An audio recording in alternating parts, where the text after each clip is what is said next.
네, 우리 아모스 우리 3장부터 6장까지 정의와 공의를 벌인 이스라엘의 죄악들을 낱낱이 고발하는 우리 아모스의 모습을 발견했습니다.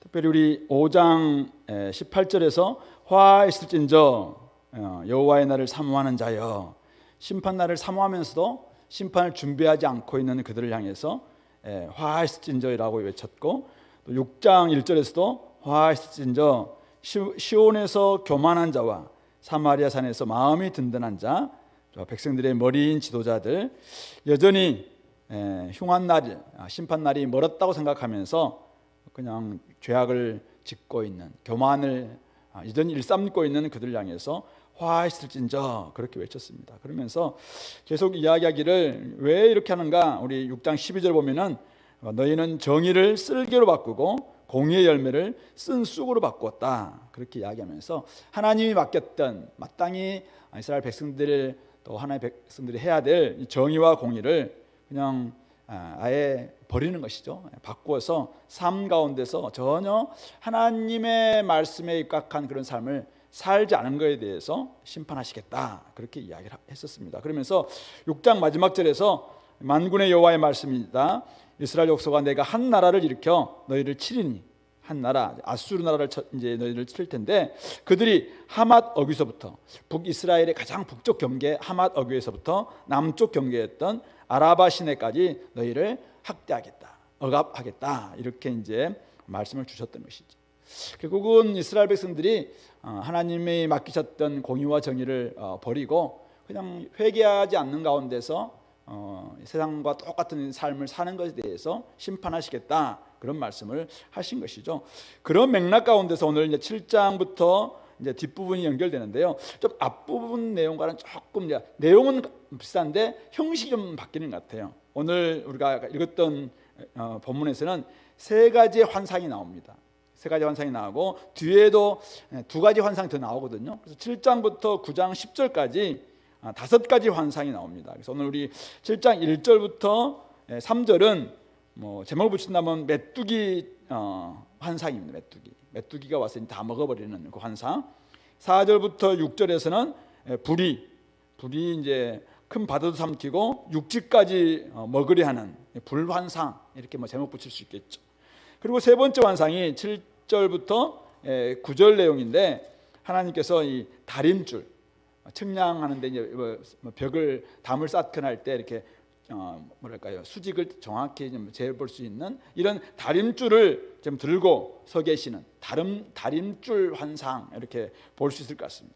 그리고 이제 8장 1절부터 3절에 가면은 여름 과일 한 광주리를 이제 보여주는 또 그 환상이 나오고, 또 9장 1절에 가면은 이제 문지방이 막 흔들리는 이런 환상을 이 아모스 선지자에게 이제 보여주십니다. 이걸 통해서 결국은 이스라엘을 심판하시겠다, 하나님이 결국 이스라엘을 심판하시겠다라는 것을 지속적으로 지금 보여주시고 계십니다. 그리고 이제 나중에 이제 9장 11절 이제 이후에 가면 이제 그런 이스라엘이 또 나중에는 결국 회복한다, 나중에 미래의 날 회복이 된 이야기를 함으로 이 아모스가 이제 끝나게 되는 것이죠. 그래서 오늘 이 5가지 환상 가운데서 3가지 환상, 메뚜기 환상, 불 환상, 또 다림줄 환상, 이 3가지의 환상을 통해서 하나님이 오늘 이들에게 주셨던 메시지는 무엇이고, 그리고 이 메시지가 오늘 우리에게 또 시사하는 바는 뭘까, 이런 것들을 같이 한번 생각해 보겠습니다. 환상이 조금 대화 형식으로 되어 있거든요. 그래서 좀 우리가 이해하기가 쉬운데요. 7장 1절부터 3절 보시면은 주 여호와께서 내게, 아모스에게 하나의 환상을 보여줬다는 것이죠. 어떤 환상이냐면은 왕이 풀을 벤 후에 풀이 다시 움돋기 시작할 때, 이게 풀로 번역되어 있지만 어떤 부분에서는 이제 곡식으로 되어 있습니다. 그러니까 아마 먼저 이스라엘 보면은 보리를 베고 난 다음에 그 다음에 이제 밀이 이제 이렇게 자라나서 밀 추수가 일어나게 되는데, 아마 보리를 베고 난 다음에 그 다음에 밀이 막 일어나고 있는 바로 이때입니다. 그러니까 첫 번째 곡식이 이제 거두고 왕이 이제 거뒀다는 것은 아마 세금 징수하기 위해서 먼저 거뒀다, 이런 뭐 해석도 있는데, 어쨌든 보리 추수가 끝나고 밀 추수가 막 시작되려고 하나, 밀이 막 일어나려고 하는 바로 이런 시점입니다. 하나의 곡식은 끝났고 다음 곡식이 이제 막 자라나야 되는 바로 이런 상황에서 갑자기 하나님께서 메뚜기를 준비하신 것이죠. 메뚜기를 하나님께 지으셨는데 이 메뚜기가 땅의 풀을 다 먹어버렸다는 것이죠. 그러니까 이제 추수는 끝났고 다시 움돋기 시작하는 모든 지금 이 곡식을 다 지금 갉아먹어 버린 것이죠. 그러니까 이런 모습을 보면서 이 아모스 선지자가 너무 이제 당황스럽잖아요. 그러니까 2절에서 주 여호와여 청하건대 제발 좀 용서해 달라고 사소서 부탁합니다. 왜냐하면 야곱은 북이스라엘을 가리키겠죠. 야곱이 미약하니 너무 작은데 야곱이 너무 작지 않습니까? 야곱이 너무 미약한 존재이기 때문에 이들이 어떻게 설 수 있겠습니까? 어떻게 살 수 있겠습니까? 그렇게 좀 이야기를 합니다. 그러니까 결국은 곡식을 다 이제 미리 막 자라나야지 그 다음에 이제 다음에 이들이 삶을 살아갈 텐데 결국 그것을 메뚜기 다 먹어버리니 어떻게 살 수 있겠습니까? 이렇게 아모스 선지자가 이제 호소하니까 하나님께서 3절에 여호와께서 이에 대하여 뜻을 돌이키셨다. 심판하시려고 했던 그 재앙을 돌이키시고는 이것이 이루어지지 아니하리라 이렇게 말씀하셨다는 것이죠. 뭘 이야기하고 있습니까? 하나님께서 결국은 이스라엘의 상태를 보면서 심판하시려고 했다는 것이죠. 그런데 선지자가 이스라엘의 약함을 바라보면서 용서 좀 사해달라고 그렇게 요청하니까 결국은 하나님께서 그 간구를 듣고 결국은 뜻을 돌이켜 주셨다. 멸망당할 수 있는 그런 백성들도 선지자와 같은 의인들의 간구에 의해서 하나님께서 뜻을 돌이킬 수 있구나라는 것을 볼 수 있겠죠. 그러므로 오늘 1절부터 3절에 나와 있는 이 첫 번째 환상에서 우리가 만나는 하나님은 어떤 하나님입니까? 선지자의 호소를 듣고 뜻을 돌이키신 하나님.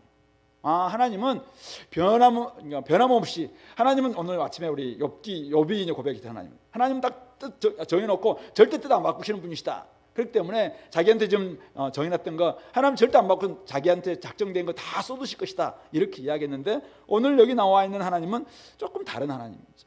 하나님은 심판하시려고 했어요.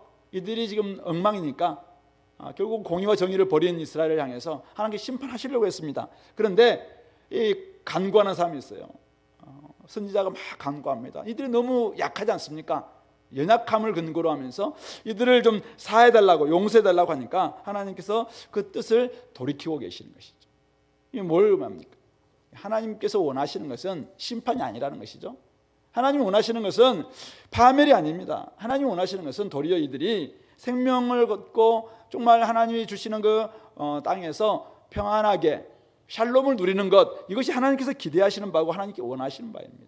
하나님이 이스라엘 백성들에게 원하시는 것은 평안과 기쁨입니다. 이러한 메시지를 통해서라도 그들이 정말 자기의 죄를 깨닫고 하나님이 심판하시려고 했는데 선지자가 간구함으로 말미암아 뜻을 돌이키셨다. 야, 너희들 빨리 돌이켜라. 이렇게 선지자가 이야기한다면 그 하나님은 얼마든지 뜻을 돌이킬 수 있는 분이라는 것이죠. 그런 점에서 하나님께서 지금 의로운 분노를 막 가지고 오늘도 막 누군가를 심판하시려고 하는데 하나님은 심판하고 할 때마다 누굴 찾고 있습니까? 제발 좀 그러지 말라고 간구하는 의인의 간구를 지금 기다리고 있는 것이죠. 어쩌면 하나님은 지금 이 아모스 선지자가 너무 고마웠는지도 몰라요. 자기의 사랑하는 백성들을 하나님께서 막 심판하시기를 원하는 분이겠습니까? 그런데 어쨌든 보니까 하나님의 공의라는 성품에서 맞지 않는 것이죠. 정의도 지키지 않고 공의도 막 쓴수로 바꾸는 이런 삶에 대해서 하나님이 심판하시려고 했어요. 그런데 선지자가 막 간절히 호소하는 거예요. 이들이 너무 약하니까 이들 좀 용서해달라고. 그러니까 맞지? 내가 용서해야 되겠지 하면서 뜻을 돌이켰다는 것이잖아요.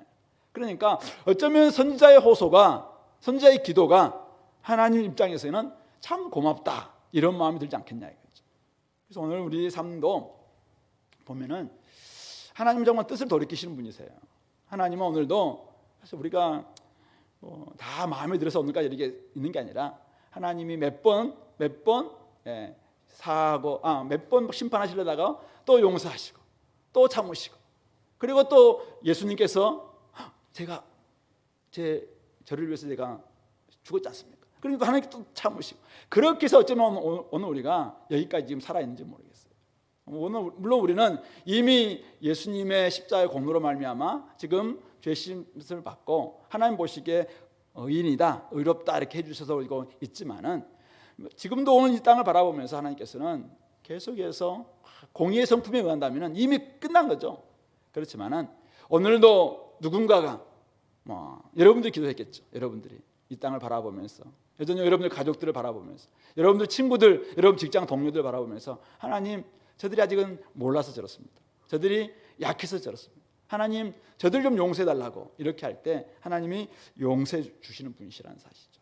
그런 점에서 우리도 하나님 마음을 아프지 않게 하기 위해서 내가 혹시 죄가 있다면 빨리 좀 회개했으면 좋겠고, 또 하나는 우리가 진짜 이런 선자의 마음을 가지고 있다면 오늘도 나의 기도를 듣기를 원하시는 하나님, 내가 호소하고 내가 간절히 구함으로 말미암아 누군가를 좀 이렇게 살리고 싶은 그 하나님의 그 마음을 좀 생각하면서 우리도 함께 좀 탄원하고 호소하고 간절히 구하는 저와 여러분들이 있으면 좋겠다. 오늘 이 메뚜기 재앙 첫 번째 환상을 통해서 우리가 그것을 발견할 수 있을 것 같습니다. 두 번째 불환상은 뭘까요? 자, 4절부터 6절인데요. 주 여호와께서 또 내게 보신 것이 두 번째 환상을 보여주셨습니다. 근데 주 여호와께서 명령합니다. 불로 징벌하게 하시니까 이 불이 얼마나 큰 불이 나오냐면 큰 바다를 삼키고, 큰 바다라고 되어 있는데 우리 영어에서도 보면은 또 딥라고 되어 있어요. 굉장히 깊은 심해일 수도 있고 아니면은 깊음이라고, 모든 샘의 근원 같은 것을 가리키는 것 같아요. 그러니까 그냥 겉에 나와 있는 물뿐만 아니라 저 깊음 속에 있는 모든 물까지 다 이렇게 삼켜버리는, 그래서 육지까지도 먹으려고 하는 강력한 불이었다는 것이죠. 강력한 불인데 모든 물은 다 집어삼키는, 말라버리게 만드는, 그러니까 아주 가뭄을 일으킬 수 있는 그런 재앙을 보여준 것이 아닌가 생각합니다. 그러니까 결국은 앞에 있는 메뚜기 재앙보다 훨씬 더 좀 강력한 지금 심판을 하시겠다라는 것을 좀 보여주신 것이죠. 이렇게 하니까 오늘 5절 이 아모스 선지자가 다시 하나님께 기도합니다. 주 여호와여, 청하건대 그치소서. 야곱이 미약하오니 어떻게 서리이까? 조금 기도가 좀 바뀌었죠. 앞에서는 사소서라고 이야기했어요. 용서해달라고 이야기했는데 여기서는 그치소서라고 이야기하고 있어요. 그러니까 그 엄청난 지금 맹렬한 불의 진노를 좀 그쳐달라고, 용서해달라는 말을 차마 못하는 것 같아요. 그래서 어쨌든 그쳐달라고 이야기합니다. 아직까지는 야곱이 미약합니다. 어떻게 저들이 서겠습니까? 어떻게 저들이 살 수 있겠습니까? 그렇게 이야기합니다. 그러니까 주 여호와께서 이에 대하여 뜻을 돌이켜 동일하게 이야기합니다. 이것도 이루지 아니하리라, 그렇게 이야기하고 있습니다. 선지자가 이 맹렬한 진노의 재앙, 맹렬한 불의 재앙을 바라보면서 이거 이렇게 하다가는 이스라엘 백성들 다 죽겠고, 그리고 이제는 모든 물이 다 이제 사라진다면 어떻게 됩니까? 다들 가람 속에서, 오직 그들은 이제 가뭄 속에서 결국은 그들이 살 수 없겠다 생각하니까 간절하게 또 하나님 앞에 간구하는 것이죠. 근데 어쨌든 오늘 간구를 보면은 이전에는 용서해달라고 이렇게 이야기했는데 지금은 조금 이제 좀 그 재앙을 그쳐달라고, 심판을 좀 유보시켜달라고 기도하고 있습니다. 그러니까 하나님의 이 진노는 훨씬 더 강렬해졌어요. 아까 메뚜기 재앙에서 지금 불재앙으로 엄청나게 강렬해졌는데 이 선지자의 기도는 조금 더 용서해달라는 것보다는 좀 유보시켜 주십시오, 좀 그치십시오라고 이야기하고 있는, 조금 자기도 좀 용서해달라고 할까지는 너무 미안해서 그러니까요. 이스라엘 백성들이 전혀 안 바뀌니까, 아무래도 안 바뀌니까 아마 이제는 제발 그래도 좀 그쳐달라 이렇게 이야기를 하고 있습니다. 그런데 그런 기도도 하나님께서 들으시고는 이것까지도 내가 이루지 않겠다 이렇게 말씀하고 있는 것이죠. 우리의 기도가, 의인의 기도가 하나님께는 이렇게 상달되고 의인의 간구는 역사하는 힘이 크다라는 것을 볼 수가 있는 것이죠.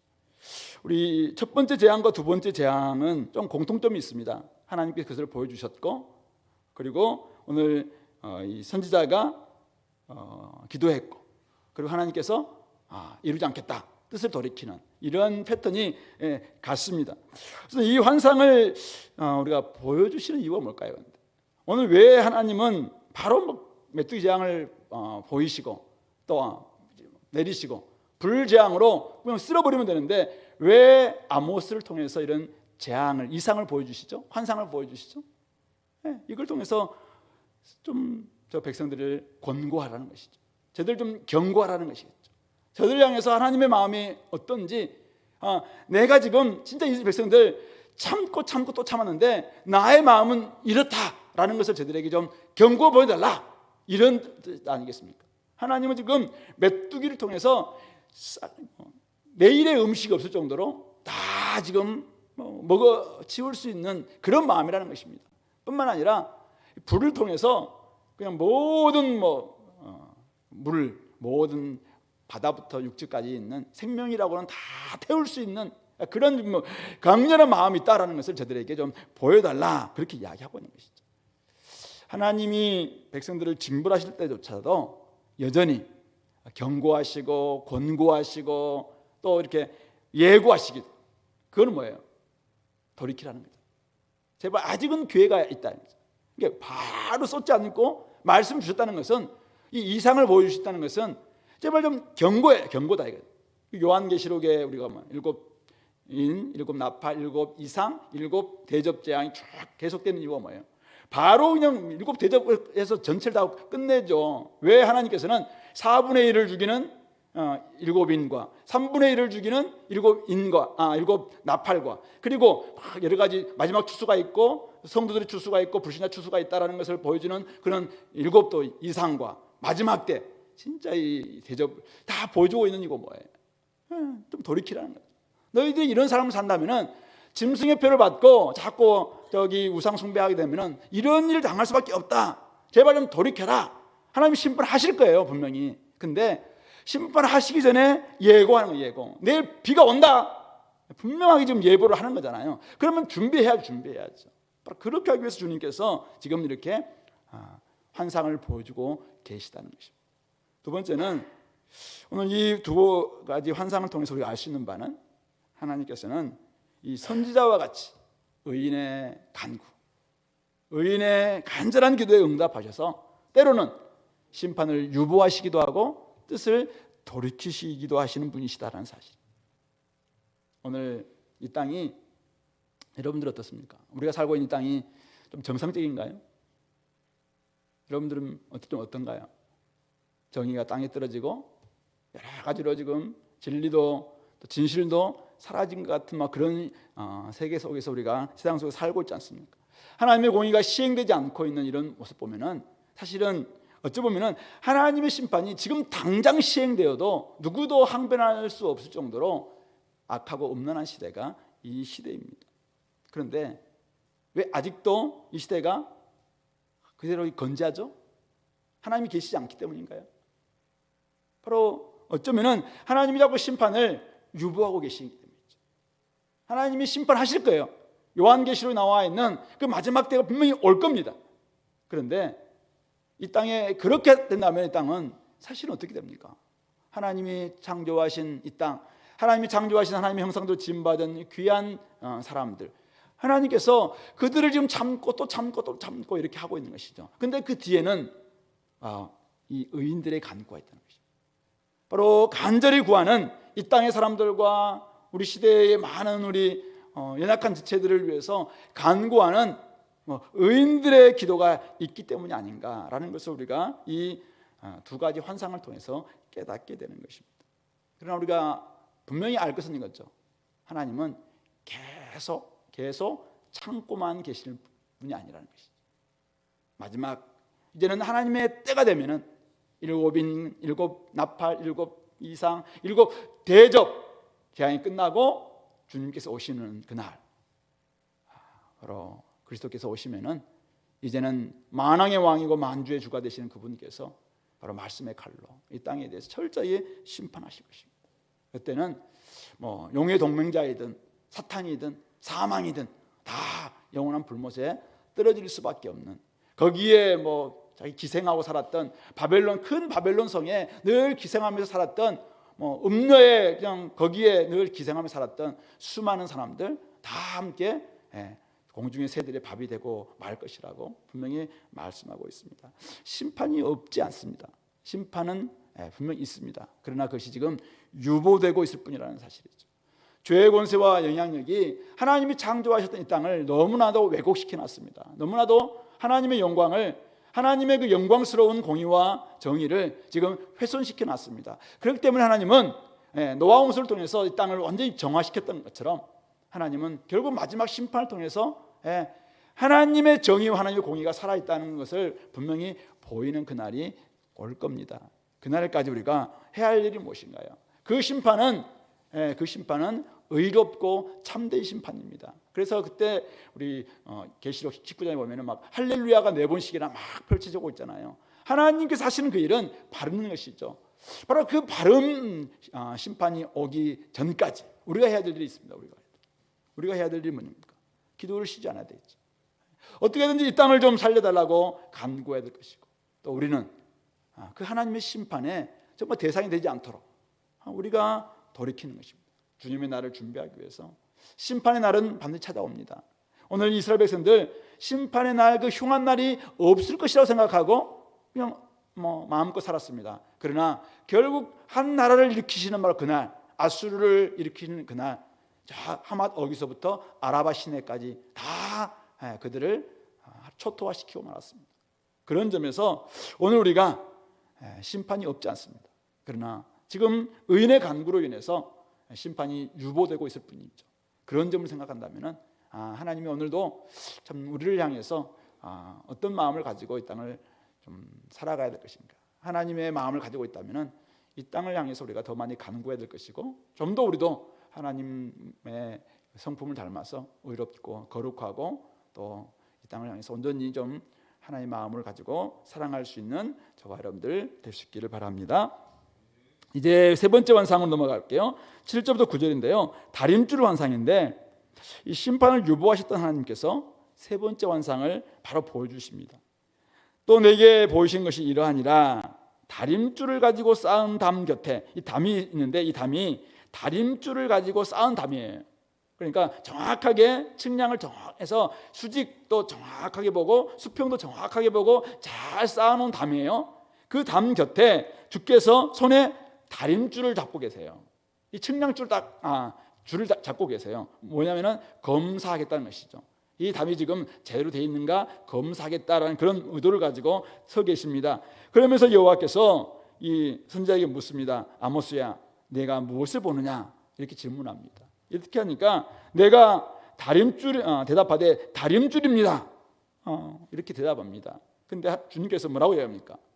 내가 다림줄을 내 백성 이스라엘 가운데 두고, 내가 다림줄을 가지고 이 이스라엘 백성들을 가운데 정확하게 두어서, 이 기준인데 이걸 내가 두고, 이 기준에 지금 담이 딱 보니까 기울어져 있다는 것이죠. 곧 쓰러질 것 같은 이런 담이라는 거예요. 그러니까 다시는 용서하지 아니하리라. 그러면서 이삭의 산당들이 황폐되고 이스라엘의 성소들이 파괴될 것이고 내가 일어나 칼로 여로보암의 집을 칠 것이다. 이렇게 말씀하고 있습니다. 이삭의 산당들, 정확하게 왜 이삭의 산당이든지 잘 모르겠어요. 그러나 종교적인 어떤 장소인 것 같아요. 근데 그런 장소 황폐하게 될 것이다. 그리고 이스라엘의 성소들, 이스라엘 성소들은 베델과 단, 또 뭐 곳곳에서 세워놨던 그 성소들이 있어요. 그런 성소들 다 파괴될 것이다. 이게 종교적인 영역들이겠죠. 산당이나 성소들은. 근데 그런 종교적인 영역 속에서 그들이 끊임없이 제사드리고 제단에서 영적인 활동을 한 결과가 뭐예요?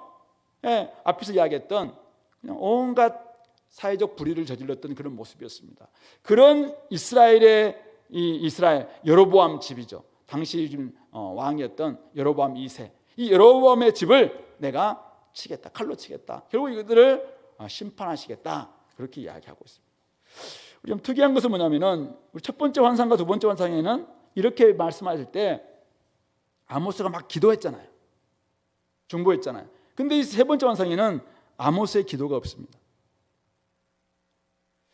하나님의 말씀에 근거해서 세워진 이스라엘이 지금 하나님의 말씀이라는 이 다림줄을 가지고 딱 보니까 이미 너무 기울어져서 하나님이 보시니까 무너질 수밖에 없는 게 나요. 그래서 이것을 치겠다는 것입니다. 그 종교적인 영역들인 산당들, 성소들 다 황폐하게 될 것이고 파괴될 것이라고 이야기합니다. 뿐만 아니라 정치 영역이라고 할 수 있는, 정치적 중심지라고 할 수 있는 여로보암의 집, 어쩌면 그 정치뿐만 아니라 정치와 함께 다 연관되어 있는 온갖 모든 일상에 해당되는 삶 전체를 하나님께서 나 다 치겠다 이렇게 이야기하고 있는 것이죠. 이렇게 되면은 아모스가 아니 정말 이랬으면 안 됩니다. 하나님 참는 김에 한 번 더 참아주시죠. 막 이렇게 나와야 되지 않겠습니까? 그런데 아모스가 중보기도 하지 않습니다. 더 이상 할 수가 없는 상황이라는 것입니다. 이스라엘의 약함에 대해서는 그가 중보했습니다. 간절히 호소했습니다. 처음에는 막 용서해달라고, 나중에는 그쳐달라고 기도했었습니다. 그런데 지금 이렇게 보여주고 있는 다림줄 환상을 통해서 보여주고 있는 이스라엘의 모습은 기준에서 벗어난 이 기울어짐이 너무 심하다는 것이죠. 아모스가 보기에도 이것은 이미 넘어진, 곧 놔두면 무너질 수밖에 없는 그런 기울어짐이다 이렇게 판단한 것 같아요. 그래서 이것은 중보 기도할 문제가 아니구나라는 것을 깨닫게 된 것입니다. 이거는 무너져야 될 담은 무너뜨리는 것이 맞다. 어쩌면 이것이 지금 아모스가 기도하지 않고 있는 이유가 아닐까 그렇게 생각해 봅니다. 무너져야 될 담은 무너뜨리고 다시 쌓아야 됩니다. 그래서 이것은 용서해달라고 할 문제가 아니라 하나님의 하시는 방식대로 황폐화되고 파괴되고 난 다음에 나중에 9장 11절 이후에 있는 새로운 이스라엘로 회복되는 것이 맞다라고 보는 것입니다. 이스라엘의 종교, 또 이스라엘의 정치 모두 기울어져 있었습니다. 영적, 도덕적 상황이 너무 심각해서 하나님의 심판을 더 이상 유보시킬 수 없을 정도다라는 것이 아마 하나님과 아모스의 판단이 아닌가 생각해 봅니다. 하나님의 다림줄 딱 재어보니까 기울어진 상태가 너무 심각해서 이미 그것은 무너진 상태나 같다라고 판단하는 것입니다. 그런 모습이 우리가 어디서 발견합니까? 이들은 여기서 이삭의 산당에서 제사를 드렸고 성소에서 나름대로 예배를 드렸습니다. 또 여로보암 집은 자기들은 당시에 엄청난 강대국이라고 그렇게 많이 생각을 했었죠. 근데 그들의 여기에서 예배드리고 여기에서 누리는 누리는 삶의 구체적인 모습들이 앞에서 우리가 많이 봤던 4장, 5장 이렇게 해서 봤던 힘없는 자를 4장에서 보면은 힘없는 자를 학대하고 가난한 자를 압제하고 또 많은 사람들을 무너뜨리고 또 우리 5장에도 가면은 이들이 5장 12절 보면은 의인을 학대하고 뇌물을 받고 성문에서 가난한 자를 억울하게 하고 이런 모습들을 11절도 힘없는 자를 밟고 미래의 부당한 세를 거두고 또 10절에서도 성문에서 책망하는 자를 미워하고 정직히 말하는 자를 싫어하고 법정에서 유전 무죄가 되고 무전 유죄가 되는 이런 모습들이 지금 당시의 상황에 있다는 것이죠. 이들은 종교적으로 굉장히 예배를 잘 드렸고 곳곳에서 하나님을 찾기도 하고 우상을 숭배하기도 하고 온갖 자기들은 굉장히 제의에 있어서 종교적인 생활은 열심을 다했던 것입니다. 뿐만 아니라 당시에 강대국이었습니다. 강대국이었어요. 그런데 그래서 자기들은 안전하다고 생각했죠. 그러나 하나님의 다림줄로 딱 재어보니까 말씀에 입각한 삶의 모습이라고는 거의 보이지 않았던 것입니다. 그냥 삶 자체가 공의와 정의를 짓밟는 불의그 자체가 바로 이들의 삶의 모습이었다는 것입니다. 자신들은 열심히 살아서 이것을 쌓았다, 우리가 쌓았다 이렇게 자부했겠지만은 하나님께서는 주님의 말씀이라는 다림질로 딱 재어보니까 기울어져서 무너질 수밖에 없는 상태가 되었다는 사실입니다. 그러므로 이것은 이미 하나님의 심판은 기정사실화, 불가피합니다. 이것은 이미 끝난 거나 마찬가지입니다. 그러니까 선지자도 더 이상 할 말이 없는 것입니다. 더 이상 중보할 만한 어떤 근거도 이유도 발견할 수 없는 그런 상태까지 지금 내려와 있는 이런 모습인 것이죠. 자, 오늘 우리 세 번째 환상이 우리에게 보여주고 가르쳐주고 있는 바는 무엇입니까? 우리는 나름대로 잘 지내고 열심히 쌓아온 삶이라고 자부할 수 있습니다. 여러분들이 지내온 여러 가지 모든 모습들, 종교적인 모습이나 또 여러분들이 직장에서의 모습이나 가정에서 모습이나 학교에서 살아왔던 모습이나 모든 것들이 다 내가 열심히 그래도 내 나름대로 열심히 노력했고 잘 지냈고 열심히 노력해서 만큼 쌓았다라고 생각하면서 감사할 수 있겠죠. 추수감사절 지나면서 여러분들 막 감사했을 수도 있고 매일매일 돌아보면은 그래 내가 참 열심히 이렇게 노력한 결과 이만큼 내가 이루었다. 하나님이 보시기에 참 주신 은혜다, 성과다. 또 한 해를 마무리하는 시점에서 참 돌아보니까 참 하나님께서 이만큼 여기까지 인도해 주셨네. 참 감사하다. 이렇게 우리가 말할 수 있겠죠. 자, 그런데 오늘 하나님께서 다림줄을 가지고 하나님이 이스라엘에게는 하나님의 다림줄로 쌓은 담이라고 표현했어요. 이스라엘을. 하나님이 지금 하나님 다림줄로 쌓은 이스라엘이었어요, 원래는. 그런데 말씀으로 말미암아 토라라는 하나님의 말씀에 입각해서 이스라엘을 딱 건설했다는 것입니다. 그런데 지금은 다시 와서 딱 재어보니까 이미 이것이 너무 기울어져 있어요. 이거는 곧 무너질 수밖에 없어요. 옛날 부산의 그 기우뚱 아파트, 새로운 공법으로 이제 지금 받쳐놨긴 한데 어쨌든 점점 이렇게 무너질 수밖에 없는 이런 상태에 있다는 것입니다. 혹시 그것처럼 우리가 잘 살고 있고 잘 지내고 잘 쌓았다라고 생각하는 것이 어떤 기준이냐, 어떤 기준에서 내가 잘 살고 잘 지내고 내가 잘 살아왔다 이렇게 평가하느냐. 세 가지 정도의 기준이 있을 수 있겠죠. 첫 번째는 세상 기준. 세상 기준에서 참 우리 대부분의 사람들이 부러워하는 이런 기준이 있지 않습니까? 공부 잘하고 노래도 잘하고 잘생기기까지 하면은 금상첨화 이런 기준들 있을 겁니다. 좋은 성적 냈고 좋은 학교 갔고 좋은 직장 들어가고 성취나 열매도 참 좋은 굉장히 좋은 것입니다. 나쁘지 않는 거예요. 연말 연예인들이라면 연말 시상식 같은 데서 최우수상이나 대상 받는 모습들 굉장히 많은 사람들이 부러워하지 않겠습니까? 그들 나름대로의 기준들이 있을 거예요. 자기들 생각에도 이거는 보편 타당한 기준도 있을 겁니다. 그 기준에 걸맞을 때 잘 살았다, 잘 쌓았다, 잘 이뤘다 이렇게 이야기할 수 있는 것이겠죠. 우리는 세상에서 우리가 좋은 평가 받으려면은 이 기준에 걸맞게 우리가 살아내야 됩니다. 그럴 때 세상에서도 네 참 잘 살았다, 잘 쌓았다, 네가 그래도 잘 노력했다 이렇게 되겠죠. 세상에서 그렇게 하지 못하면서 우리가 스스로만 잘 살았다 하면은 사람들이 야 그럼 네 생각이지 이렇게 하지 않겠습니까? 그럼 우리가 세상 기준에 걸맞게 세상에서는 그렇게 필요한 것이죠. 또 우리는 교회에 있습니다. 교회의 전통이라는 기준이 우리에게 있습니다. 우리 교회는 어떤 사람을 괜찮은 사람이다, 경건한 사람이라고 이야기합니까?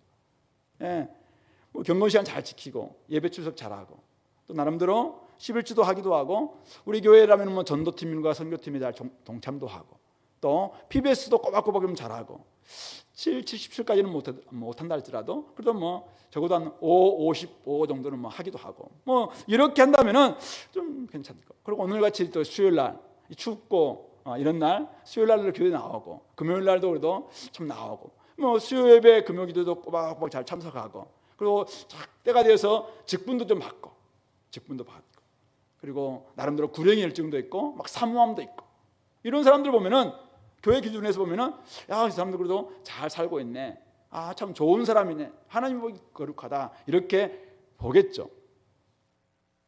근데 이제 물론 이것 나쁜 게 아니라 이래야 됩니다. 교회에서 사실 그런 사람을 우리가 교회에서 직분을 주는 것이죠. 만약 그렇지 않다면은 이런 교회에서 남들 기준이 있는데 그걸 채우지 않는데 갑자기 한다 그러면은 이제 누가 목사님이 좋아서 이렇게 하는 모양이다. 아니면은 누구 줄대했구나 이렇게 해서 사실은 이해받지 못하는 그런 모습도 있지 않겠습니까? 그래서 우리 교회도 교회 나름대로의 기준이 있어요. 그 기준에 걸맞는 사람일 때 저 사람은 교회에서도 참 좋은 교인이다, 좋은 사람이다 이렇게 할 수 있겠죠.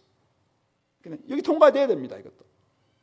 근데 오늘 하나님은 세상 기준으로 우리를 측량하지 않고 교회 기준으로, 교회 전통이나 기준으로 우리를 측량하는 게 아니라 어떤 기준?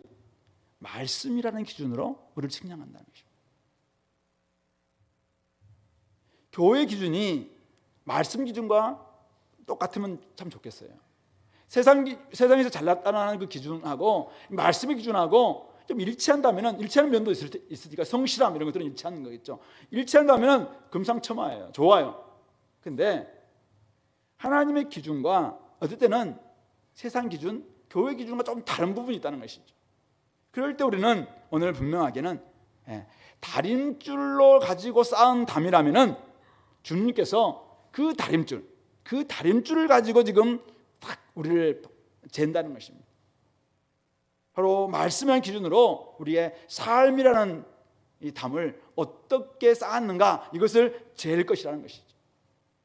하나님께서 우리의 삶을 한번 측량하실 때 우리가 그래도 나는 그래도 잘 살았다, 말씀 앞에서 비춰보니까 내가 잘 지내왔다, 이렇다면은 진짜 이것은 할렐루야입니다. 할렐루야. 그러면은 괜찮습니다. 기울여진 상태가 별로 없고, 내가 그래도 바르게 잘 살아왔구나. 사람들한테는 조금은 그런다 할지라도 말씀에는 내가 그래도 확실하게 좀 걸맞게 살아왔다, 감사하는 일이죠. 그렇다면 하나님도 칭찬하실 것이고, 조금 부족하다 할지라도 하나님이 좀 기뻐하시면서 여러분들에게 일도 맡기고 또 교회의 미래를 네가 책임져라, 이렇게 하지 않겠습니까? 그러나 아까 이야기했던 세상 기준에서는 대단하고 교회 기준으로도 나름대로 만족했지만은 하나님의 말씀이라는 기준을 딱 보니까 무너진 상태, 기울어짐이 너무 심해. 말씀은 너무 빗나가 있어요. 우리의 내면과 많은 부분들을 말씀을 제시겠죠. 그렇다면 그것은 조금 위험천만한 일이 아니냐. 그 말씀의 기준이 구체적으로 뭔가에 대한 부분들은 제가 말씀드리지는 않겠습니다. 여러분들이 아마 매일매일 큐티를 하고 또 PBS를 할 때마다 그 말씀의 기준이 여러분들의 삶을 끊임없이 교훈과 책망과 바르게 함과 의로 교육할 겁니다. 그 기준이 여러분들의 삶을 한번 점검할 것입니다. 그래서 그런 부분에 있어서 내가 어떤 기준에 있어서 나는 잘 살았는가, 어떤 기준에 있어서 나는 잘 싸워왔는가, 어떤 기준에 있어서 이제는 참 좋은 열매를 하나님께 드렸다, 이렇게 말할 수 있는가, 그런 부분들 한번 돌아봤으면 좋겠고요. 한 가지 더 본다면은 오늘 첫 번째 환상부터 세 번째 환상을 보면은 어떤 문제는 하나님께서 긍휼로 받아주십니다. 용서해 주시기도 하고 또 심판도 유보해 주기도 하고 또 누군가의 기도를 통해서 뜻을 돌이키시기도 하고, 소위 말해서 약함의 문제죠. 약함의 문제라면은 하나님께서 유보합니다. 그리고 조금 더 기다리기도 하고. 근데 어떤 문제에 있어서는 하나님의 공의의 다림줄로 재어보시고 무너뜨리십니다. 황폐하게 만들고 파괴하게 만들고 칠 것이다, 이렇게 명확하게 이야기하고 있습니다. 악함의 문제죠. 악함의 문제. 이것은 용납되어서는 안 될 문제예요. 악함의 문제. 바로 이것을 가지고 우리 공동체 안에도 약한 고리가 있고 악한 고리가 있을 겁니다. 약한 고리는 조금 우리가 힘을 북돋워줘야 됩니다. 이 사람이 아무래도 일어설라 해도 약해서 잘 안 되네. 우리 어린아이들 아주 약한 존재들이잖아요. 이 자라나는 사람들이 약하기 때문에 조금 우리가 기다려주기도 하고 또 격려하기도 하고 이렇게 하면서 나중에 점점 강한 자들이 될 수 있도록 우리가 계속 기회를 주기도 하고 다시 한번 다시 한번 살아봐, 이렇게 하기도 하고 이렇게 해야 될 부분입니다. 그래서 조금 이렇게 세상을 좀 본받아면서 말도 좀 거칠기도 하고 행동도 거칠기도 하고 이런 우리 애들 좀 있어요. 그런 사람들이 할지라도 때로는 우리가 조금 기다리면서 다시 그들에게 기회도 주면서 다시 강하게 될 수 있도록 만들어주는, 하나님께서도 아마 그런 지체들은, 약한 고리들은 조금 그렇게 해주지 않겠나 생각해 봅니다.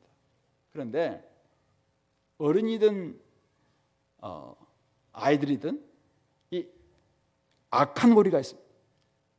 악한 고리는 세상과 연결되어 있는 고리입니다. 세상을 닮아 있는 고리입니다.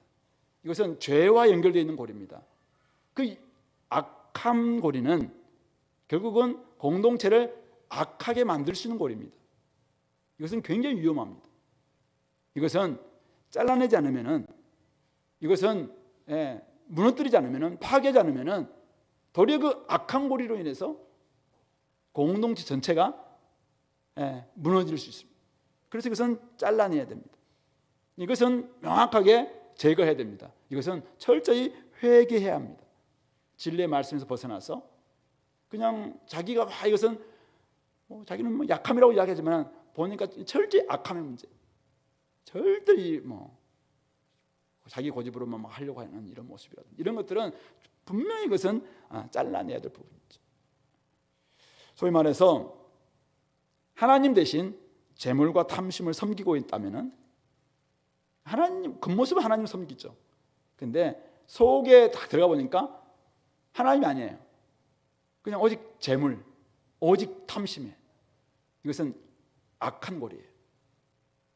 이런 모습이 나한테 있다면은 나 전체를 우상 숭배자로 만들 수 있습니다. 탐심은 우상 숭배니까. 그래서 그런 부분들 내 속에 있다면 이것은 잘라내야 될 부분이지, 이것이 약하다 이렇게 봐줘서는 안 된다는 것이죠. 또 공동체 유익보다 개인의 이익을 자꾸만 더 생각하려고 하는 이기적인 태도, 이것도 우리가 다 이기적 존재니까 그렇죠. 점점 이렇게 놔두기 시작하면 나중에 교회는 공동체 유익 이것보다 이거는 전혀 생각하지 않고 개인의 이익만을 추구하는 사익 추구 집단이 되고 말 겁니다.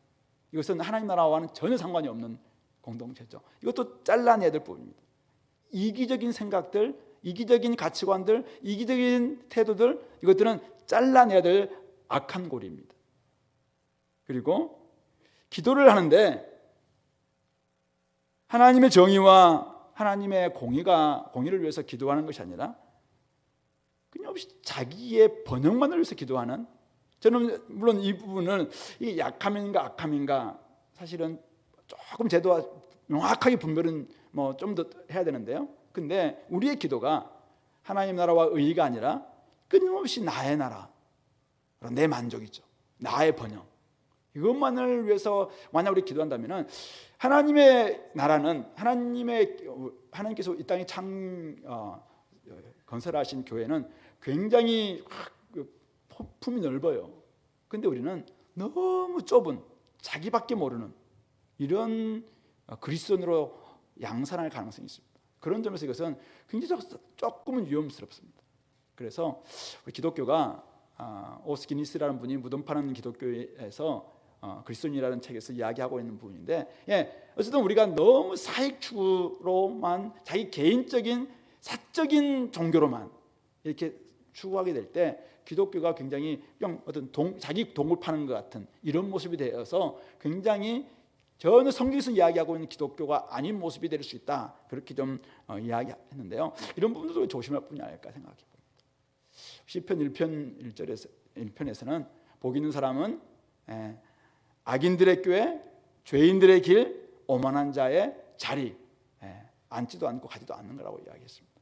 그런 점에서 혹시 우리가 세상의 꾀, 세상의 길, 세상의 자리, 그런 곳에 자꾸 우리가 앉아 있는 나머지 나도 모르게 그 악함의 고리가 연결되어서 다른 사람들, 내가 조장인데 내가 막 악한 고리로 세상 걸 그대로 가지고 와서 그냥 우리 속으로를 다 변질시켜 놓는다든지, 그러면 진짜 그건 위험하잖아요. 목회자가 아주 세속적이어서 그냥 세상적인 야망만 가지고 막 설교한다든지, 그러면 교회 전체를 망가뜨려 놓는 거거든요. 부모가 아주 악한 고리를 가지고 그냥 세상에 있는 모든 이런 것들, 우상 숭배를 그대로 가져온다면 가정 전체를 망가뜨리는 거 아니겠습니까? 그런 점에서 이것은 굉장히 위험한 문제인 것이죠.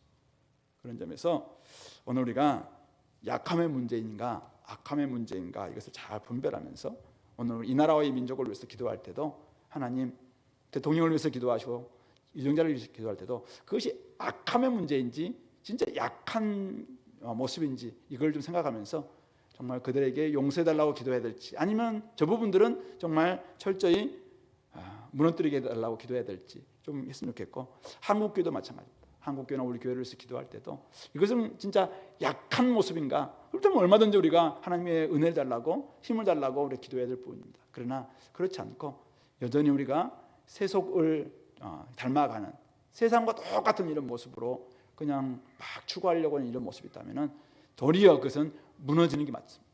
무너져서 다시 세워지는 게 맞습니다. 그런 점에서 우리가 어떻게 기도해야 될지도 한번 생각해 봤으면 좋겠고요. 오늘 주님이 우리에게 오늘 이 환상을 통해서 말씀하고 있는데 우리가 하나님 말씀보다 앞선 것이 없도록 다시 한번 우리 자신을 돌아봤으면 좋겠습니다. 물론 말씀을 전하고 있는 저도 마찬가지입니다. 오늘도 이 말씀 앞에서 이렇게 말씀을 전하면서도 늘 말씀을 전할 때마다 드는 생각이 이거죠. 니나 똑바로 해라. 니는 잘하나. 한 번씩 이제 아들한테 이야기하니까 니는 똑바로 하나. 속으로 이렇게 할 때 많이 들었습니다.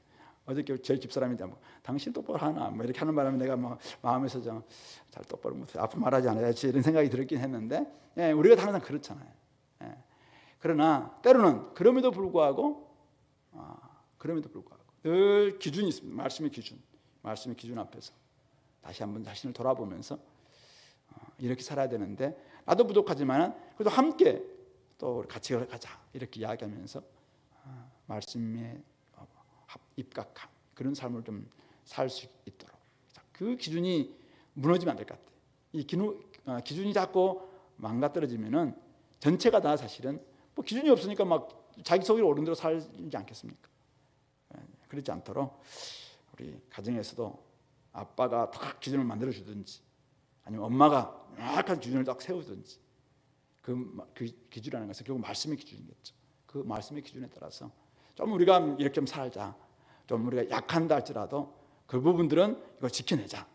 조금 덜 간다 할지라도 이 부분들은 지켜내자.